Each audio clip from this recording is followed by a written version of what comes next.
who is, of course, tracking the weather. Good morning again, Ginger. Good morning to you, Juju. Our friend and photographer, Nick, always does some really great photography stuff out here with Chicago. That's the Willis Tower taking on the lightning. He put a couple of shots together and made a time lapse. You can really get a good idea of what it looked like throughout the sky. Now, we're going to see more lightning with the storms that are moving through and east into the northeast by tomorrow. That's how severe weather days start. Then that sunshine adds to the fuel and you get the storms. Philadelphia looks like 7 p.m. By New York City, it's more like midnight. So you late night folks, that's not me, out on a Saturday, but you may run into it.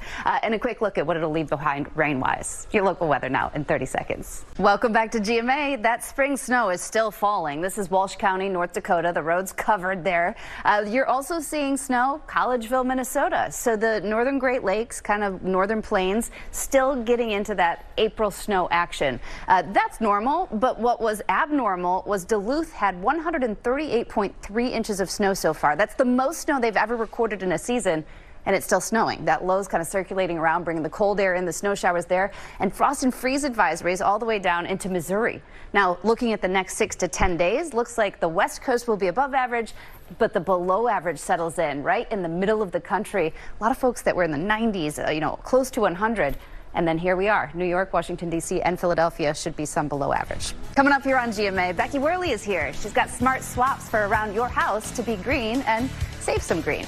And then get ready for Patches, the 40-plus pound cat who's stealing the hearts of all of us. Reduce your lawn. I'm a big lawn hater. Like grass, there's only need a little bit because we waste 9 billion gallons a day. Just a choice if you want to. Anyway, how about we talk about New York City? A great morning here, but I think we're safe to say we're getting toward the end of the season where we see its first 90 of the season. All right.